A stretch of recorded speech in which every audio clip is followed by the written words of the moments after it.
Well, the Okanagan one, they actually just announced today that they're canceling again the 2022. It's usually held in May.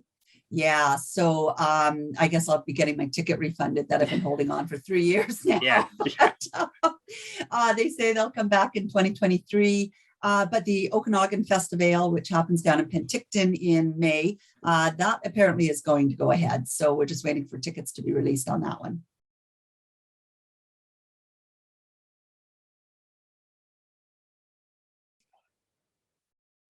Ladies and gentlemen, welcome back to All Beer Inside, a virtual Zoom edition of today's episode. I'm your not so humble host, Carp, and joining me today is Colleen, also known as Beer Happy now on Instagram.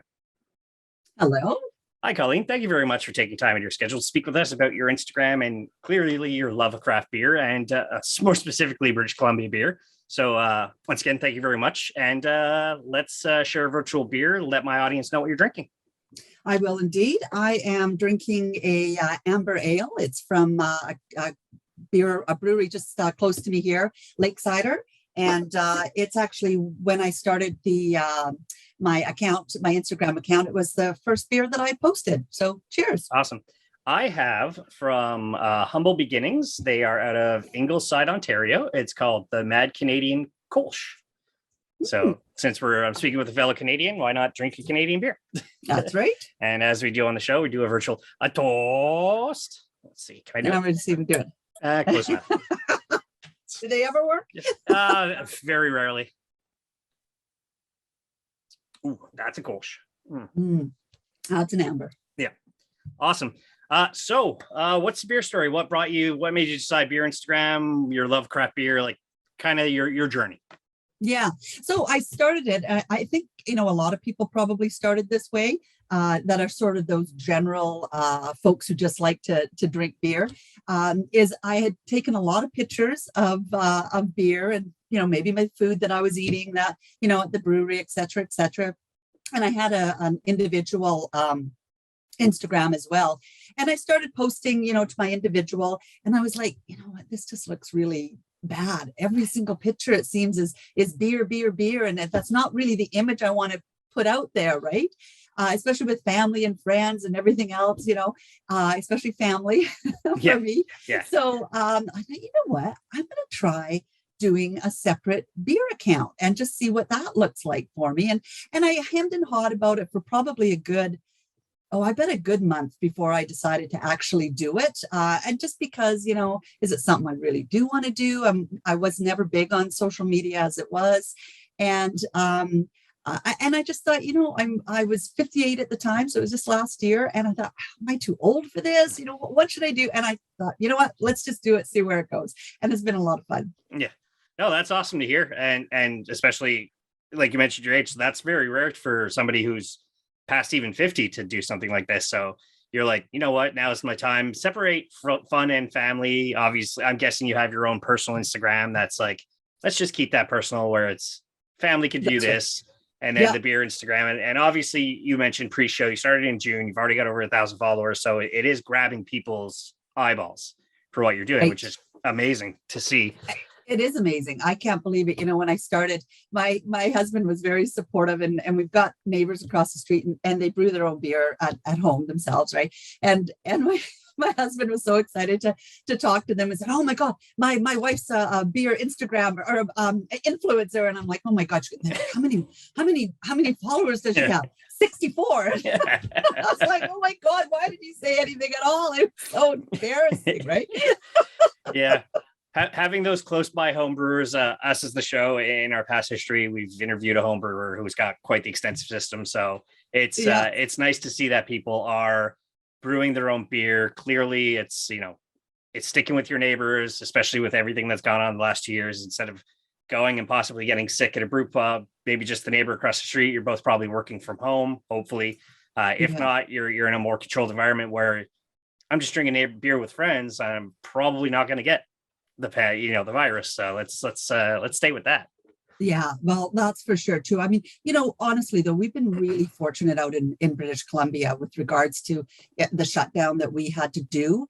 We only originally shut down, right when the pandemic started in March, we had that period of time where everything had to be shut down. But after that, breweries and restaurants and other things, essential services, were able to open. Of course, breweries only when they had patios and that sort of thing, they were restricted to at the beginning, but we never had another shutdown. So we were really, really fortunate. And so, of course, were our breweries that way.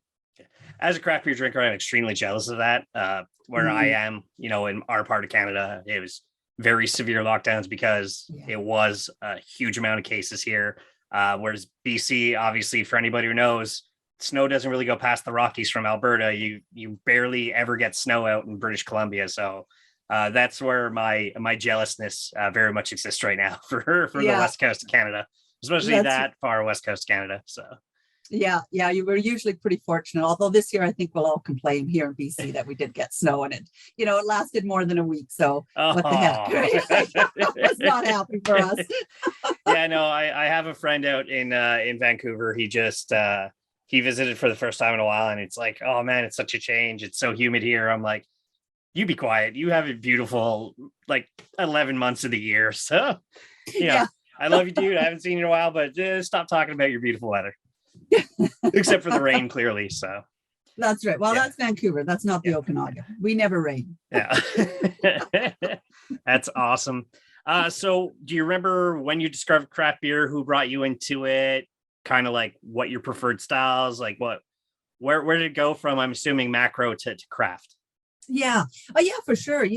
Typically before breweries happened, because as I said, I'm 58, so, getting older here and dating myself for sure. But breweries weren't really something that were there and an option for me, when I was in my early 20s for sure. And so we just did, the typical pubs and things like that. And that was what was available, right? Your Coors Light and your, Canadian and all of that sort of stuff. I mean, fancy was Rickard's Red, right? When that came out. So, I then about 5 years or maybe 6 years or so ago, we went to Nova Scotia, and I've been to the Atlantic provinces before, but this was my first time in Nova Scotia and Halifax in particular. And I remember the first night there, we went to a restaurant. I wish I remember what the name was, but they had live music. It was great. They said, what would you like to drink? And we said, well, what kind of beer do you have? And they recommended an amber, a nice, easy drinking beer from Garrison's. And I think it was their Irish Red. I think it is what it was. And we tasted that, and it was like, wow, this really has better flavor. There's a depth here that we're not really getting. And that was honestly really the first sort of taste of a craft beer, even though by then, we did have craft beers here in the Okanagan, but I just wasn't really doing that at that point in time. And we had a few extra little spaces in our suitcases, and we crammed whatever we could with some Garrison and came on home and went, okay, let's see what's in our backyard now and see what that looks like. And there's a lot here. It's our principle of the show is a supporting local business, whether it be Canadian or our neighbors to the south here. For me, it would be much, Plattsburgh. Well, the New York State. For yourself is Portland, I believe, or Oregon. Yeah, you could pop down there. Yeah, it goes far down as Oregon for sure. So I'm sure before the pandemic too, you were traveling south to let's grab a few beers here and there. And absolutely, in the end, it is supporting local, which is what Instagram really pushes that. And people like myself and yourself who are like, hey, let's get people into craft beer. Craft beer is awesome. Drink stuff with flavor or as a show, we're also diversifying. I've been trying ciders. I've been trying Quebecois gins. I'm not sure what's popular out in British Columbia when it comes to distilleries. So, support your local business. That's it. Yeah. And you're right. It's easy to do. And they just give you a different experience, and where else can you go and sit down, first time in a brewery or a cidery or what have you. And everybody's really casual. They'll just start chit-chatting away to you. The owner will come over and, half times you don't even know it's the owner until, halfway through the conversation. And who does that, right? For the most part. And, being here in the Okanagan, we're very wine centric here, of course. We have a long history with the wineries. We have almost 200 wineries up and down the Okanagan Valley. Yeah, that's a lot of wineries, but you don't get that experience from the wineries, right? You just don't. It's a different type of experience.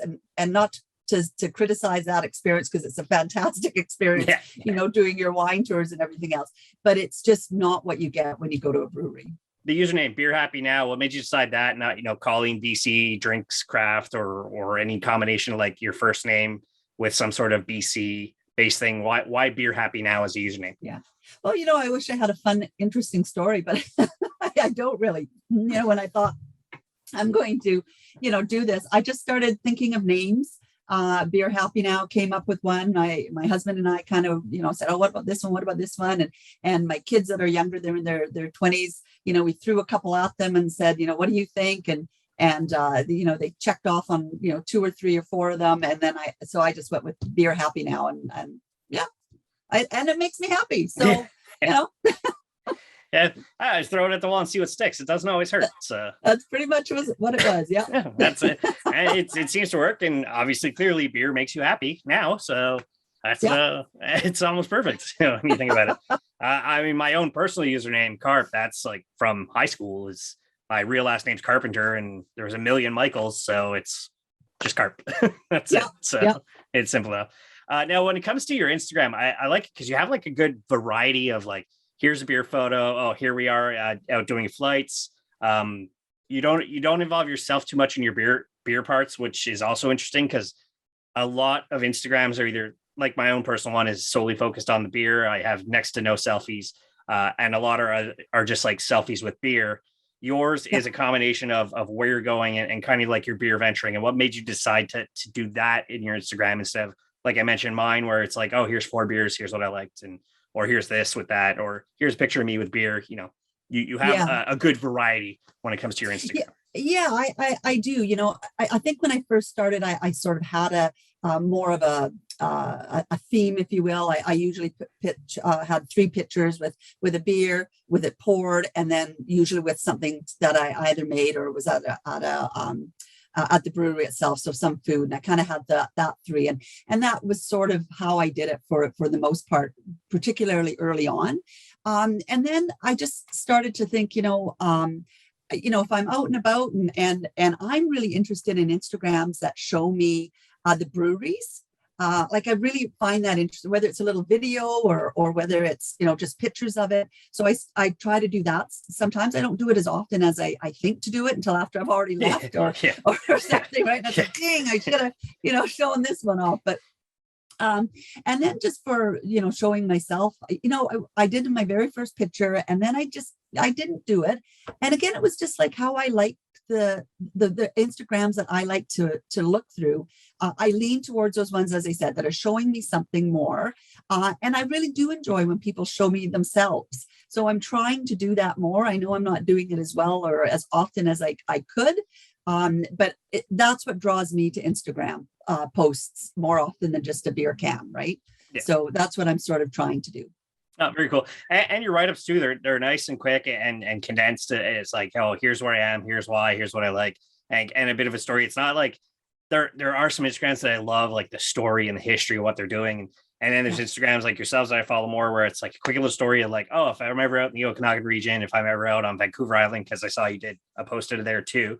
It's like, oh, okay, here's where I hit, here's the beers to try, at least for somebody from what I'm seeing, roughly the same palette as mine is start with the lager and then experience from there. So yeah, that's right. Yeah. And, you know, honestly, the reason I never, even right from the start, is I'm not a beer expert. You know, there's so many times that, you know, people will say, oh, you got to try this beer. You'll really taste the notes of pine and aftershave. And like, I don't know what it is, right? Whatever. And I taste it and I'm like, I don't know. It's like beer. It tastes good.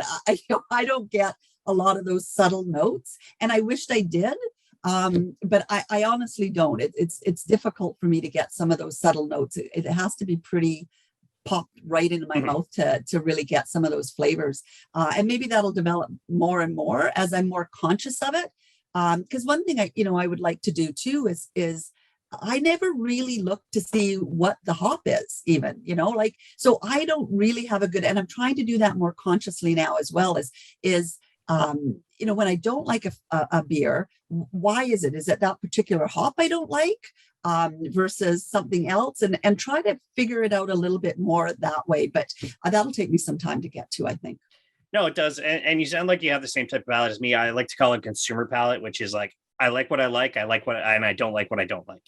Yeah. And it's very simple Yeah. for it. And as you said, like the discovery of what hops in beers took me a long time myself to start discovering is, oh, I like when Vic's Secret and Cashmere are in because it gets more of a like a cleaner, juicier taste than something overly bitter. And it does. It is a journey and a half to discover what you truly like in craft beer. You know, there's times where during the summer I'm like lager, just any type of lager, either Mexican, Japanese, I don't care. It has to be a lager, or like a super juicy IPA. Yes, and then during the fall, it's, oh, I want my Scotch ales. I want my Kölsch. It's so people's palates adapt to their season, I find. You mentioning like kind of the same similar palate that we have is quite interesting, where it's a known fact that women have better palates than men. So when you're like, I don't really care to like really do like a BJC, obviously beer judge or Cicerone or anything, it's rare to hear that. But you did also kind of just start your beer adventure. When you think about it, only really being 5 years to craft beer, the way things have been exploding so much is very, when you think about it, almost like an infant still in your craft beer journey. So yeah, that's true. And I would say probably really it's been the last 2 years that I've really started to go out and do more, which is weird, right? Because it's, you know, we've been in the pandemic, but because our breweries are have been able to be open for all that time and we haven't been able to travel anywhere else. That's sort of been our sort of mini little getaway for a weekend in some sense, right? Like, we'll just literally go down to Penticton, which is only 40 minutes from there, but we'll spend the whole weekend there because of course you don't want to, you know, drink and drive, you know, right? So we'll stay in Penticton, as I said, 40 minutes down the road. They've got 7 breweries now. They're just having another one come on board, but super walkable. And we would do that quite often, or go into, I'm on the west side of Kelowna, so we'd even go into Kelowna and just stay in Kelowna for a weekend and experience. That was our mini little vacation built around breweries. No, that's amazing. And you know, top of the show, we've mentioned multiple times, you're sticking to local. It's supporting local. Yeah. I don't know if British Columbia did. I know Quebec didn't. I know Ontario did. Were breweries delivering to your house in BC? Yes. Yeah. Some breweries were doing that. And you know, when I look at what the breweries did from the pandemic on, you know, once it hit, they were so fast in figuring out what they can do and how they can change their business model. Like it was amazing to me, you know, how they did that and so quickly, and how they work so collaboratively together. Yeah. You know, they partner up. But yeah, again, you know, mainly down in one in Penticton comes to mind really quickly, Slackwater. They had the owner going out doing the deliveries himself, you know, because they were a skeleton staff. They weren't, this was when they were totally closed and they couldn't really have anybody in, even on the patio. And they were just doing anything and everything that they can to get to the next day. And hats off to them. They worked like dogs. All of them did, right? All of them did. Yeah. I mean, the history of our show is wild because we're at the point where I think we've interviewed more people who have opened during the pandemic than have actually already been open for like years before. I know here in Quebec, I think only 2 or 3 craft breweries have failed, where we've had like 15 open. I know Ontario, it's only like 2 or 3. One place closed, then they reopened. It's I don't know if BC is the same, how much has closed versus open, but I'm seeing more craft breweries open because they're being given time to, like, they don't have to rush to customer. They can take their time getting their tap room ready. And, oh, here's something little thing that we missed before we have customers in. So it's, I mean, it was a major hindrance to the world, obviously, the pandemic. Nobody wanted this, despite, unfortunately, what some people think. Nobody wanted this. We didn't want this. Yeah. We didn't want the economy to go in the crapper. Nobody wanted a pandemic to happen, ever. They suck. Yeah. That's it. Yeah. There you go. Get that t-shirt. Yep. But it actually helped some breweries. So, for sure. Yeah, it's wild.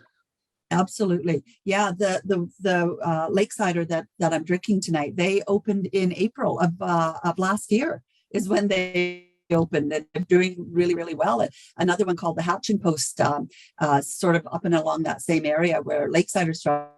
They just opened last month, and they have they have a winery, they have a cidery, the brewery, and another winery, actually. So they've got 5 in their sort of corral of expertise, I suppose, and product lines. And they all opened in the last 2 years.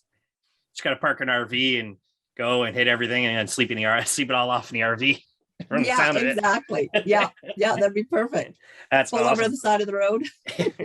As long as you're not drinking and driving, that's the important part. Yeah, so. That's huge. Especially with there's so many options to not drink and drive now. It's not like when I first started driving when I was 18, which was 25 years ago. It's Ubers didn't exist, phone services didn't exist. If I wanted a cab, I have to be lucky enough to flag one down. Yeah. And the great thing is now some of the breweries now, of course, are starting to come out with their non-alcoholic beer. So I had my first one about 2 weeks ago, and it was really, really good. Like, I was so surprised at how tasty it was, the depth of flavor. It was really an excellent beer for not what I expected at all for a non-alcoholic. Yeah. I mean, you mentioned that, all these folks adapted Whippersnapper and Castle out in Ontario. They started making craft sodas so that kid comes in with dad, kid can have a soda, dad has a beer. Yeah. It's a lot of these folks in the brewing industry just simply know how to adapt.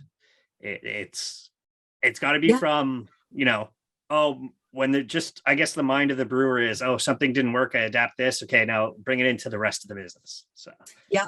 And I think, that family friendly sort of thing. And I don't know, maybe, it's a good interesting discussion is, does it come because a lot of the owners and brewers have younger families themselves? Like, is that sort of the not the push behind it, but the sort of the need or the inspiration? Is that a place they need their family to be? So let's make it family friendly. I don't know. I think it's interesting. Yeah, or pet owners. I'm sure BC has them too. I know Quebec and Ontario is. Yeah. Hey, there's multiple. I think it's Yellow Dog out in British Columbia. It's like super dog friendly. Clearly, Black Lab in Toronto, which I mentioned multiple times, is I walk in, it's like I can't decide if I want to drink a beer or pet a dog.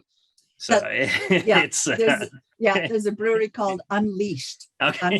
Here in Kelowna. It just opened in the last year as well. It revolves completely around the dogs. That's what they're and they make great beer too. That's the important part is you make a great beer. Right. So yeah. Do you feel you're at the point in your craft beer journey where you're recommending craft beer to macro drinkers? I don't do that too much just because it's so subjective, right? Like, something that I really like, I don't know if they're really going to like. They could taste something completely different than I taste, and vice versa. So I rarely do that. If I do, it's very gentle beers. It is that lager or the pilsner or an amber, that sort of thing. Something that's very smooth and not too much bite to it. That would be the most I would generally do for that. Awesome. You mentioned your neighbors' homebrew. Do you see that in yourselves or your families? Well, not your family, obviously. I don't see, hey, super young kids of mine start homebrewing. Like, it's do you see yourself homebrewing at any point, or is it's more of it's Chris from Broadhead. He's one of the territory managers from Broadhead Brewing, and he's like, oh no, I'll just do everything else except for the homebrewing. So yeah. I don't see it. I mean, never say never, right? Like, a year ago, I would never have thought I'd be having the Instagram, much less chatting to you about the Instagram, right? So never say never, but I think I'm probably too lazy and don't have the patience. No, that's I mean, more than a satisfactory answer. Obviously, it's the cleaning. It's, I know I'd miss something, and then all of a sudden, all that work and time down the drain. It's done. I don't have the patience to take a loss the first time I ever do it. So it's maybe I'll just get a friend, or I'll stick to going to the homebrewers like you yourself do. Is you stick to going to the homebrewer across the street. The homebrewer I am with is a little farther, but that's fine with me. So that's right. And I have no problem heading down to the beer and wine store and picking up a 4-pack and bringing it home. Exactly, even better. So you did, your Instagram's still very young. Do you see yourself for maybe a 1 year, or when you hit 2,500? Would you like to collab on making a beer with a brewery? And if so, what's 1 or 2 breweries that you'd love to collab when it comes to your Instagram and making a beer? Yeah. Wow. That is not even something that has entered my mind at all. Like, nothing at all. That would be amazing. And yeah, I'd be completely open to it. I mean, one of my favorites obviously is Lakesider Brewing, just because that's where I started the Instagram. I recently just, when I hit 1,000, I decided after hemming and hawing that I would do a giveaway. And so the product that I'm giving, that I gave away was Lakesider Brewing. And that was an interesting thing too, because they know who I am, and they know who I am because of Beer Happy Now. They never knew me as Colleen, or it was the weirdest thing the first time they came up to me and said, they said, "Oh, you're Beer Happy Now." Oh, how, and it was like this strangest thing. But anyway, so when I was, I was telling one of the owners, Gail, about thinking about doing the giveaway, and she was the one who said, well, when you're ready to do it, come and talk to me. Because we'd love to be a part of that. And that wasn't something I was looking for. That was not something that had entered my mind. But you know what, if they came to me, tomorrow or a year from now and said, "Hey, let's do a beer crawl," I'd be all over that. That'd be pretty awesome. cool. Yeah, that's great. No, I love it. And speaking with personally with other podcasters, is a lot of these breweries are just open to collab at any time. Obviously it's difficult, people don't want to be wearing a mask 4 to 6 hours to be brewing. You should, it's definitely recommended, especially in indoor environments. It sucks. It will go away. Humanity survived a pandemic before. We're going to survive this one. Yeah. It's just a matter of being patient. And right now we're in a world of instant satisfaction. Instant gratification happens now. It's not like, imagine this happened 10 years ago. We wouldn't have what we had now. People wouldn't be working from home like myself. I'm lucky enough to have a job where I get to work from home. It's we should be very thankful for the technology we have. That's with everything that's happening right now. So while I was very doom and gloom when it first started, after a couple of months, I'm like, no, I've still got a job. My family's still healthy. We're doing what we can to avoid catching the virus. Let's take life for what it is, and let's just try and be happy. And part of my happiness is drinking craft beer and speaking with awesome people like yourself. So yeah, it is those little things. I must admit for that, for sure. And as much as the it has been such a change and adjustment for so many people over the last 2 years, I'm like you. I have worked from home for the last 15 years. So my life was not turned upside down dramatically, because I was already, walking across the hall to get to my office for 13 years previous. So this wasn't a huge change. And the biggest change then for me just was the travel part, that we just weren't able to travel as much. But as I said earlier, we just, made it smaller travel and, little weekends here and there just within our own province. Yeah. I mean, speaking of the travel part, I love asking this question. Now I always add two kind of caveat. Now, clearly, when it's much safer to travel when you don't have to wear a mask on a plane with recycled air for hours on end. So literally, you could go anywhere. The first beercation I like to ask is something where I do have to go back to work. Now, clearly, you work from home. I don't know how remote you are, where you could be, let's say, somewhere up north for a couple of months and work. But we'll leave that at the occasion. You're completely on vacation for 2 weeks, but you still have to go back to work. What's that first vacation? And the second vacation is, I won the Lotto Max. I can retire. I can go on this ultimate vacation. I won $50 million.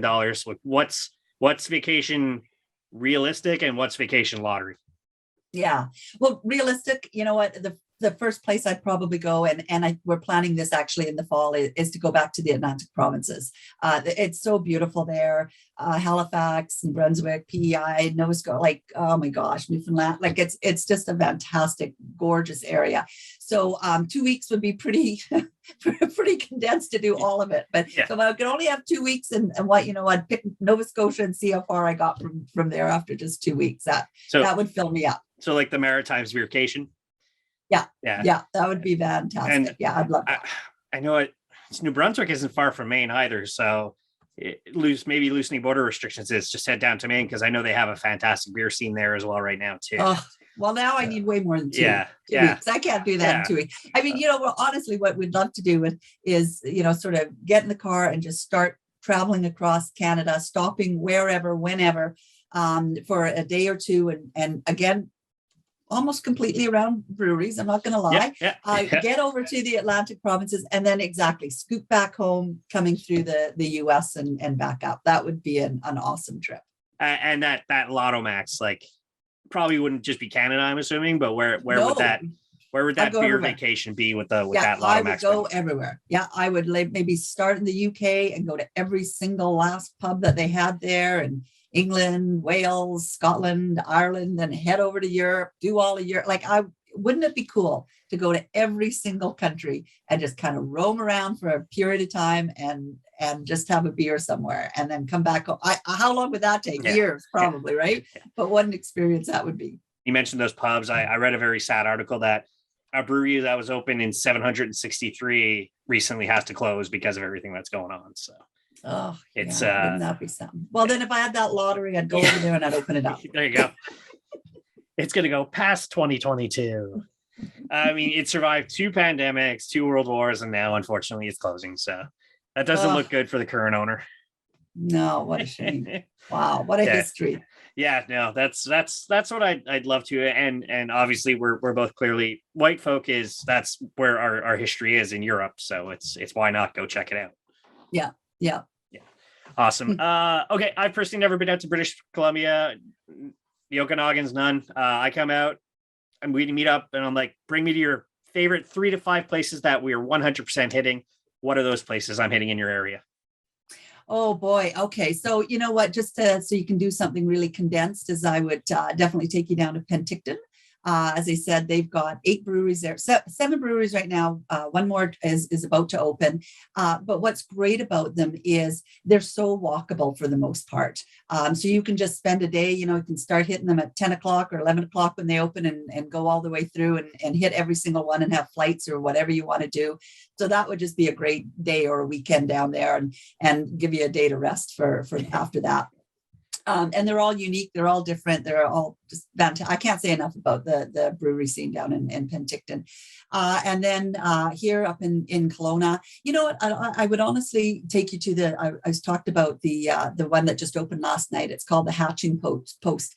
And it's a different type of brew. It's like an old saloon. It's really cool when you walk in. It's got the old saloon music. It's got a barbecue that is out of this world. It's fantastic. But it's part of Jason Parks is his name. And he's got, as I said, he's got this winery, 2 wineries, a cidery and the Hatching Post. And you can just do a trail that will take you to the 5 places that he owns. And you will be amazed at, again, the experience that is going to give you and the product that he has and the service and just the facilities themselves are outrageous. And then let's just go into Kelowna. If you want it walkable, we'll just stick down in the north end of Kelowna and we can hit, half a dozen easy different breweries there that are fantastic. Or let's get in the car and get up on Lakeshore and sit down at Shoreliner and sit it there and look at the lake, and it's absolutely fantastic. A little further up is Barnow. I mean, I can keep naming them and naming them. I can take you all over the place. There's such good ones, and I'm missing half of them, right? But I can take you anywhere, and I'd be happy to do it. It'd be so much fun. Have you personally met any other beer Instagrammers in the BC area? I know it's the Beer Tools, but they're more Vancouver based. Beer Me Canada. She works at a beer store. Honestly, I've interviewed so many people. It's all starting to become a melange in my head. So it's hard to remember who lives where. And there's the Spilly Drinker. I know she's out in your area. Have you met any fellow Instagrammers? Would you like to? I haven't really met them face to face. No, we chatted on Instagram DMs and that sort of thing. And Rustic Reel, which is a brewery here in Kelowna, had their advent calendar, and it was a great advent calendar, but there was 2 beers of each. Like the first 12 days was different beers, and then the next 12 days were the same beers, right?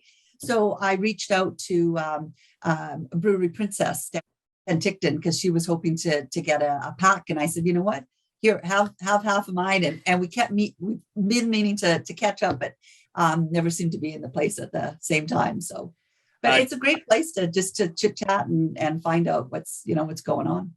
Do you feel, I know they've already mentioned them here in Quebec. One, it's an outdoor festival. We'll be returning.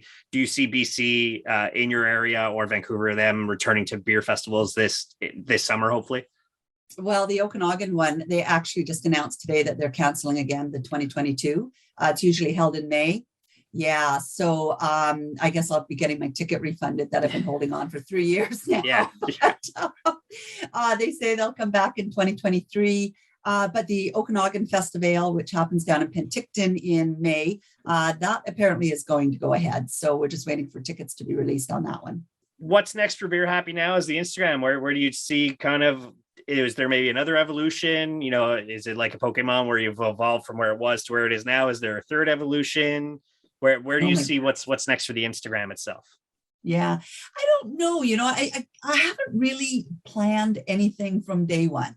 I just kind of posted what I liked and hoped the pictures were good. And beginning of June, when I started it last year, I thought, geez, if I get 100, I'm going to be really happy. So I've just been doing what I'm doing. And I think now I'd probably like to, as it's safe to do so now again, is to reach out and meet some of the people and become more social, which is what social media is about. Yeah.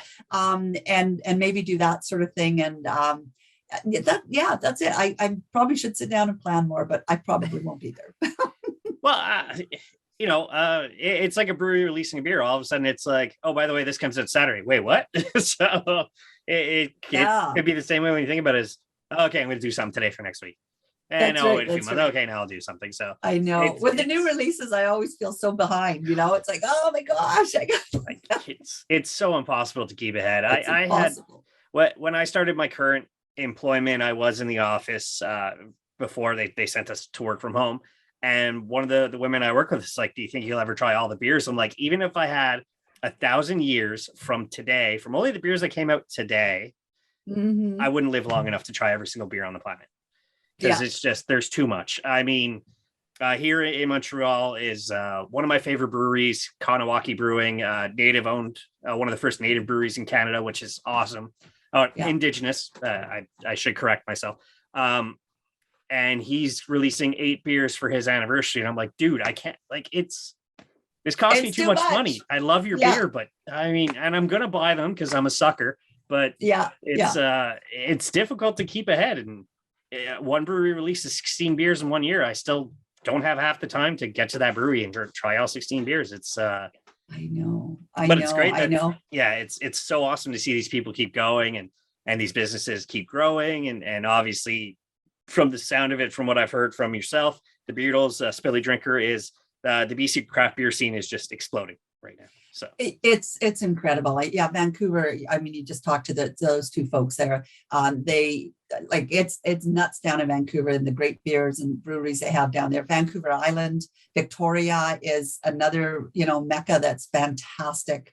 Just going up and down that island, which is what we did actually this summer, is we went up and down the island and literally sat here, and figured out what brewery we were going to go to, what day, and that was our vacation for the past summer here. And it was fantastic.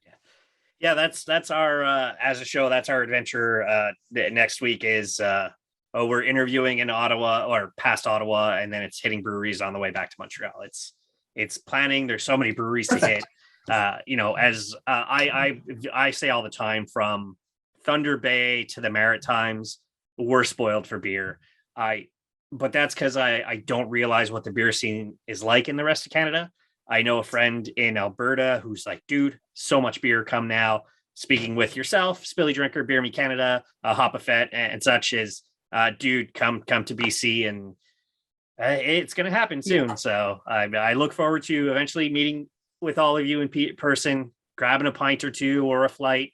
Thankfully, I won't be driving, so I'll have a designated driver with me or an Uber or whatever it takes. And well, it won't be me. Yeah, exactly. I'll join you for the beer. Not that I won't be the driver. No, for sure. Amazing. And if you're ever out in Montreal, feel free to drop me a line. And there's so much good beer in this city. It's not even funny. So yeah, I'd love to. Amazing. I really appreciate you speaking with us today about your Instagram, your love of craft beer and such. I personally have no other questions left for you. Let the audience know where they could find you online for where you would like them to follow you. Yeah, just the Instagram is all I've got. It's Beer Happy now. That's all I do. I have nothing else in on the coming on board either. I'm pretty happy just doing Instagram. Amazing. As for us, is allbeerinside.com is the website, at allbeerinside on all social media. If you'd like to follow myself, it's at Killer Carpe Diem. And as I say at the end of all episodes, drink craft, not crap.